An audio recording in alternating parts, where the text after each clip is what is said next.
అండి. నమస్కారం అండి. పోషాని గారిని అరెస్ట్ చేశారు. అవును. ఇది రెడ్ బుక్ పాలన కాదా మరి? రెడ్ బుక్ పాలన ఎందుకు అవుతుందండి? చేసిన పాపం అవుతుంది.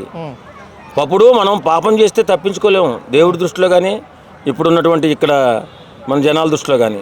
ఆయన చేసింది ఘోరాతి ఘోరమైన పాపం. ఎందుకంటే అసలు సంబంధమే లేనటువంటి వ్యక్తి పవన్ కళ్యాణ్ గారు. అసలు సంబంధం లేదు ఆయనకి. పవన్ కళ్యాణ్ అభిమాని ఎవరో తన భార్యని అన్నాడంట.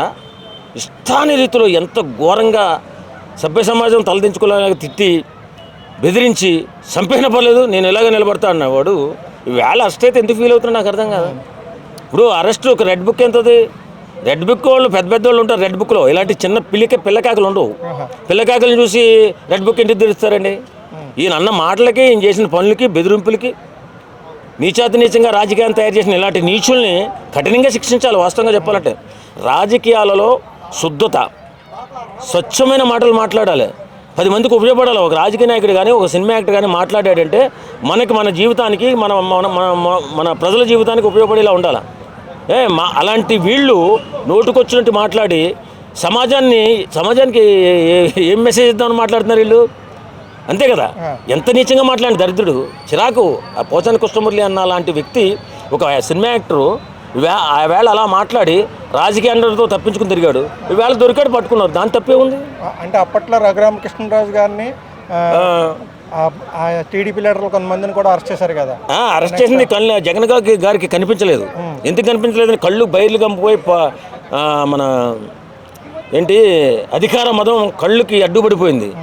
ఆ రోజు మన రఘురామకృష్ణ గారిని అరెస్ట్ చేసి ఇష్టం వచ్చి చెదగొట్టారు కదా. ఆయన ఏమన్నాడని కొట్టారు అండి? బూతులు కూడా తిట్లా, మిమ్మల్ని రాజకీయంగా ఎదిరించాడు, ప్రశ్నించాడు. అలాంటి వ్యక్తిని ఉచ్చనీచాలు లేకుండా తిట్టి కొట్టి జైలు వేసినప్పుడు కనపడలా మీకు? ఈవేళ జగన్ మాట్లాడుతున్నాడు. ఎవరు? పోసాని కృష్ణ భార్యతో.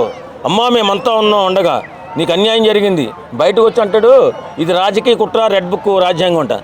ఈ పిచ్చుకు మీద బ్రహ్మాస్త్రం లాగా పోసాని కృష్ణ వేయాలా రాజకీయ బ్రహ్మాస్త్రం పవన్ గారు కానీ ఆయన చంద్రబాబు నాయుడు గారని. అదేం కాదు. ఇది ఎంత నీచాన్ని దిగజారిపోయాడు అంటే జగన్మోహన్ రెడ్డి గారు ఆయన చేసింది తప్పని తెలుసు. పోసాని కృష్ణమురళి చేసింది 100% తప్పు. ఆయన సమాజంలో చండాలుడిగా పేరు తెచ్చుకున్నాడు. అలాంటి బూతులు మాట్లాడాడు.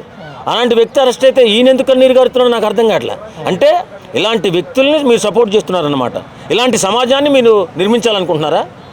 అంటే ఈ అరెస్టుల ద్వారా అంటే ఇటువంటి బూత్ రాజకీయాలు మారే అవకాశం ఉంటుందంటారా? మారాలనే కదా బూత్ రాజకీయాలు మారాలా. ఆ బూతుల మంత్రిని ఒకరిని కూడా అరెస్ట్ చేయాలా. బూతుల మంత్రి ఒకడు ఉన్నాడు కదా, కొడాలి నాని అతను, ఆయన్ని కూడా అరెస్ట్ చేయాలి. తర్వాత శ్రీరెడ్డి మరి ఆమెను కూడా అరెస్ట్ చేయాలి.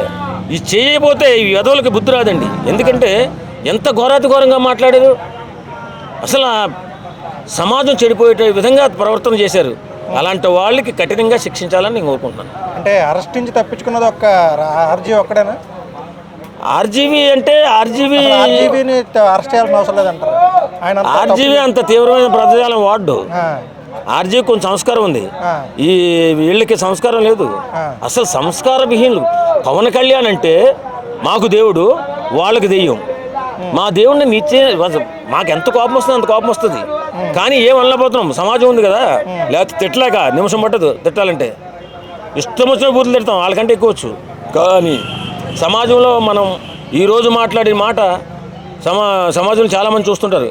ఏం మాట్లాడుతున్నాడు అతను కనిపెడుతున్నాడు. అంటే సమానంగానే అందరిని చూస్తానంటే అప్పట్లో జగన్ గారిని కూడా ఒక బూత్ మాట చెప్తారు. తల్లి గారిని ఒక అతను ఆయన టీడీపీ లీడర్. ఎవరు? టీడీపీ లీడర్ ఒక ఆయన ఉన్నాడు కదా. ఎవరండి? లావు అన్నాడు. ఏమో మరి నాకు అంత ఐడియా లేదు. అరెస్ట్ చేశారు కదండి అతన్ని కూడా.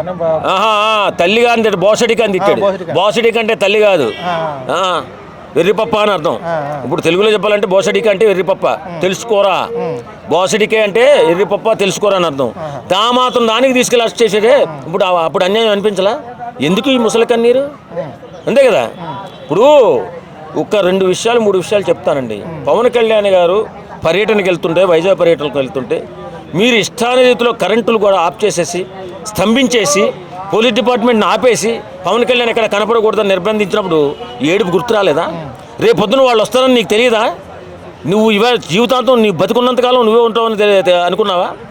అలాగే బోరగడ్డ అనిల్ గారు ఆయన ఒక విధవలాగా రోడ్డు మీద పడి ఇష్టాన్ని తిట్టేసి మానభంగం చేస్తానని పవన్ కళ్యాణ్ పిల్లల్ని కూడా మానభంగం చేస్తానన్న విధవని పోలీస్ స్టేషన్లో ఎందుకు వేయించలేదు మీరు? ఇవాళ ఏడ్చి ఏం లాభం? ఏం లాభం అండి? రోజా మీ మంత్రి మీ రెడ్డి నోటుకొచ్చాడు పవన్ కళ్యాణ్ గారిని తిట్టినప్పుడు ఆ రోజు ఎందుకు మాట్లాడలేదు మీరు? అలా అనకూడదమ్మా, తప్పు, రేపు పొద్దున వాళ్ళు వస్తారు పేకమేకాలు తొక్కేస్తారు అని భయం ఉండాలి కదా మీకు. అంటే ఇకపై ఈ బూతులు కాకుండా అభివృద్ధి పనులు సంక్షేమ కార్యక్రమాలు వీటి గురించే మాట్లాడే రోజులు వస్తాయి. నేను తప్పనిసరిగా నేను అడిగేది అదే, సూపర్ 6 ఏమైందని అడగండి. ఆ ప్రభుత్వంతో చేపించండి, ప్రజలకు ఉపయోగపడండి, ప్రజాపక్షాన్ని నిలబడండి, అసెంబ్లీకి రండి, మాట్లాడండి, పోరాడండి, ప్రజలకి అండగా నిలబడండి. ఇది నేను కోరుకునేది. ఈ బూతులు విడిచిపెట్టమంటారు? ఇంకా బూతులు విడిచేయండి, బూతులు విడిచేసి సన్మార్గంలో మారండి. ఓకే, థ్యాంక్ యూ అండి.